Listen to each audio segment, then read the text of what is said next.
House Democrats have released emails that raise new questions about President Trump's relationship with convicted sex offender Jeffrey Epstein.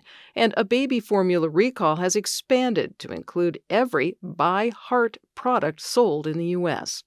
Good morning. I'm Korva Coleman from NPR News, and here are today's top stories. Democrats on the House Oversight Committee have released several emails from the estate of convicted sex offender Jeffrey Epstein.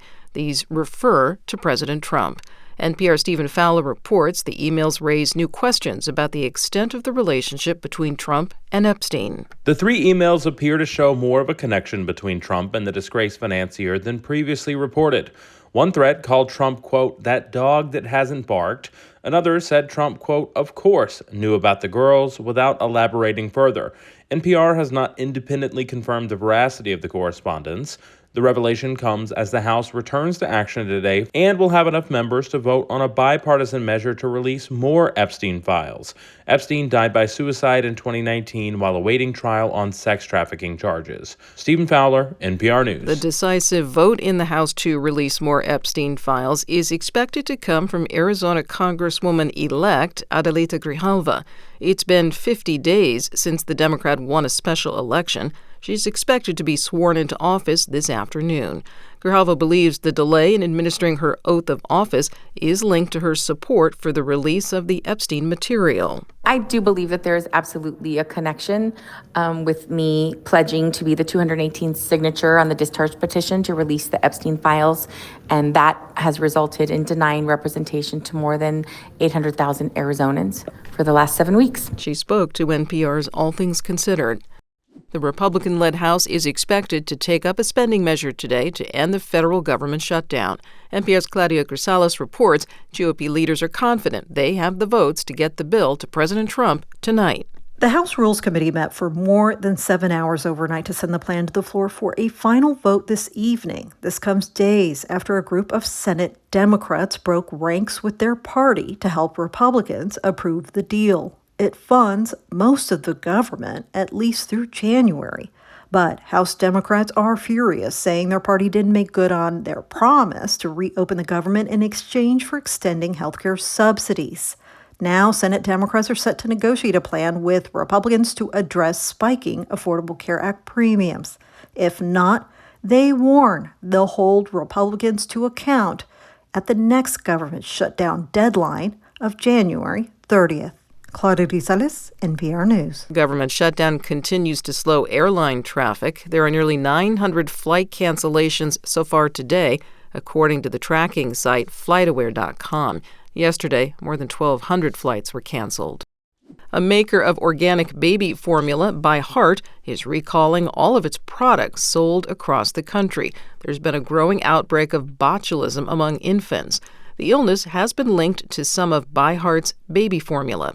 Dr. Stephen Abrams is with the University of Texas at Austin. He has been tracking the cases from the botulism outbreak. Some of those cases have been potentially linked to the use of one particular infant formula, and this is being investigated, and the formula has been recalled. The Centers for Disease Control and Prevention has found 15 cases of botulism in babies in the U.S. The babies have been hospitalized. President Trump's recent pardons of 77 people linked to efforts to overturn the results of the 2020 presidential election do not apply to any state charges against the individuals. That includes Trump's one-time lawyer, Rudy Giuliani. He's involved in a criminal case in Georgia. From member station WABE in Atlanta, Alex Helmick reports. The massive RICO case originally brought by Fulton County District Attorney Fani Willis still does not have a prosecuting attorney. That's after a Georgia court removed Willis because her relationship with a special prosecutor created an appearance of impropriety. The prosecuting attorney's council of Georgia has to name her replacement by November 14th, or the indictments are dismissed. In a statement, the council's executive director, Pete Skandalakis, said Trump's pardons only apply to federal charges, not state, and his office is working on their assigned task without being influenced by outside actions. For NPR News, I'm Alex Helmick in Atlanta. Social media lit up overnight. Thanks to a solar storm, the northern lights were visible across much of the country, as NPR's Giles Snyder reports. The northern lights are typically limited to places like Alaska and northern Canada, but social media users as far south as Alabama and Florida were able to step outside and snap pictures of the colorful displays in the night sky. A severe solar storm brought the auroras much further south than usual. But while the display sparked social media joy, space weather forecasters warned of potential complications. Geomagnetic storms can temporarily disrupt radio and satellite operations. According to experts at NASA and the National Oceanic Atmospheric Administration, the sun is in an active phase that's expected to last until at least through the end of the year. Giles Snyder, NPR News. Israeli settlers have attacked the biggest dairy farm in the Israeli-occupied West Bank. In a rare move, Israeli police say they've arrested 4 Israelis for extremist violence, as NPR's Lauren Freyer reports. Footage from the scene shows burned trucks, smashed windows, and a warehouse blackened and looted. The Israeli military says the perpetrators were masked Israeli civilians who, after injuring Palestinian staff, turned on Israeli soldiers and attacked them, damaging their vehicles.